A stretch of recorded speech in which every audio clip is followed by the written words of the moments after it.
చిలకలూరిపేటలో fire brand గా పేరు పొందినటువంటి లీడరు విడుదల రజని.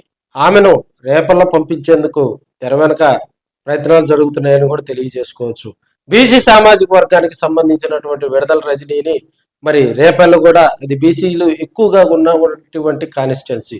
సో అక్కడ కనెక్ట్ అవుతారు ఆమెకి అని చెప్పేసి కూడా మరి తెర వెనుక వైసీపీ అధిష్టానం జోరుగా ప్రయత్నాలు చేస్తుందని మనం చెప్పుకోవచ్చు. ఇప్పటికే విడుదల రజనీకి సంబంధించి అధిష్టానం నుంచి కూడా చిలకలూరిపేటలో కొన్ని కార్యక్రమాల్లో కూడా స్లో అవ్వాలని కూడా సూచించినట్టు తెలుస్తా ఉంది.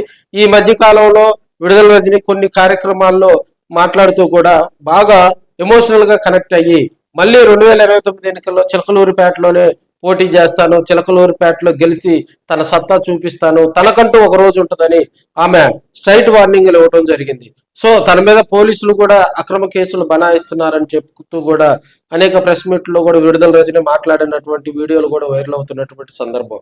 సో వైసీపీ అధిష్టానం ఎక్కడైతే క్యాడర్కు కొన్ని అక్కడ ఉన్నటువంటి లీడర్కు గ్యాప్ వస్తుందో, ఎక్కడైతే నియోజకవర్గ ఇన్ఛార్జీల మీద అక్కడ అసమ్మతి వస్తుందో, ఎక్కడైతే నియోజకవర్గ ఇన్ఛార్జీలను వేరే చోటకు మారిస్తే సత్ఫలితాలు వస్తాయనే టాక్ అయితే వినిపిస్తుందో వారిని బదలాయించేందుకు కూడా జగన్మోహన్ రెడ్డి గారు శరవేగంగా ప్రయత్నాలు చేస్తున్నట్టు తెలుస్తుంది. దానిలో భాగంగా మనం అద్దెంకి చూసాము, మనకి కడప చూస్తా ఉన్నాం. రాబోయేది సర్పంచ్ ఎలక్షన్స్, వాటిని దృష్టిలో పెట్టుకొని స్థానిక సంస్థ ఎన్నికలను దృష్టిలో పెట్టుకొని విడుదల రజనీని మళ్ళీ రేపలకు గనక పంపిస్తే రాబోయే రోజుల్లో కొంత అక్కడ క్యాడర్ కూడా కొంత ఎమోషనల్ గా కనెక్ట్ అవుతారు.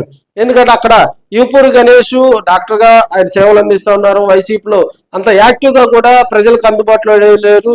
క్యాడర్ ఏదైనా చెప్పాలన్నా కూడా ఆయన అందుబాటులో లేకపోతే రేపల్లో వైసీపీ క్యాడర్ కొంత ఇబ్బంది పడుతుంది. మరి తెలుగుదేశం పార్టీలో స్ట్రాంగ్ లీడర్షిప్ ఉన్న దగ్గర వెంటనే ఫాస్ట్ గా పనిచేసేటువంటి వాళ్ళని మరి జగన్మోహన్ రెడ్డి తీసుకొస్తున్నారు. ఎందుకంటే గొట్టిపాటి రవికుమార్ కు మరి అద్దంకి కాన్స్టిట్యున్సీలో ఉన్నటువంటి బలబలాలను దృష్టిలో పెట్టుకొని వెంటనే కూడా హనుమరెడ్డి అక్కడ సరిగా పనిచేయట్లేదని క్యాడర్ చెప్పిన మీదట ఎమ్మట్లే కూడా డాక్టర్ చింతలపూడి అశోక్ కుమార్ని తీసుకొస్తూ ఒక ప్రయోగమే చేశారు. సో ఇక్కడ కూడా అదే పరిస్థితి. రేపల్లో కూడా గణేష్ గారు అందుబాటులో లేరు కాబట్టి మరి విడుదల రజనీని తీసుకొచ్చి అక్కడ కనుకుంటే ముందు క్యాడర్ కి కొంత ఇబ్బంది లేకుండా ఉంటది. వారి సమస్యలు చెప్పుకోవడానికి అక్కడ వైసీపీ ఆదేశించినటువంటి అధిష్టానం చెప్పేటువంటి కార్యక్రమాలు, పార్టీకి సంబంధించినటువంటి కార్యక్రమాలు, ప్రజా వ్యతిరేక అంటే ఇప్పుడు కూటమి ప్రభుత్వం చేస్తున్నటువంటి ప్రజా వ్యతిరేక కార్యక్రమాలు ప్రజల్లోకి తీసుకెళ్లడం, ప్రజా సంక్షేమం కోసం వైసీపీ చేపడుతున్నటువంటి కార్యక్రమాలు, వాటన్నిటిని దృష్టిలో పెట్టుకొని విడుదల రజనీ అయితేనే రేపల్లో కొంత సక్సెస్ అవుతుందని మరి తెర వెనక కూడా వైసీపీ అధిష్టానం జగన్మోహన్ రెడ్డి దృష్టికి తీసుకెళ్ళినట్టు తెలుస్తూ ఉంది. రాబోయే రోజుల్లో కూడా విడుదల రజనీ, ఎందుకంటే 2019లో మనం చూసినట్లయితే ఆమె చిలకలూరిపేట నుంచి కూడా పోటీ చేసి గెలుపొంది మరి జగన్మోహన్ రెడ్డి గారి క్యాబినెట్ లో మంత్రిగా చేసి ఒక ఫైర్ బ్రాండ్ గా ఎదిగినటువంటి సందర్భం. 2024కు వచ్చేసరికి ఆమె గుంటూరుకు బదిలీ చేయడం జరిగింది. అక్కడ ఆమె ఓటమి చవిచూడటం జరిగింది.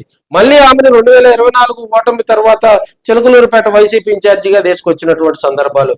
సో అక్కడ కొంత క్యాడర్ కు వాళ్ళ మరిది అయినటువంటి గోపి ఇతర కొన్ని ఆమె మంత్రిగా ఉన్నప్పుడు కొంత ఇబ్బంది జరిగింది. అక్కడ కొన్ని మరి ఆ పోస్టులు ఉద్యోగాలకు సంబంధించి కొంత మోసాలకు పాల్పడ్డారని అక్కడ ఉన్నటువంటి కొంతమంది కేసులు పెట్టడం, ఈ తలనొప్పులన్నింటినీ తప్పించుకొని ఆమె రాజకీయంగా మళ్ళీ పికప్ అవ్వాలంటే అది రేపల్లతోటే సాధ్యమని కూడా జగన్మోహన్ రెడ్డి సంకల్పించినట్టు తెలుస్తా ఉంది.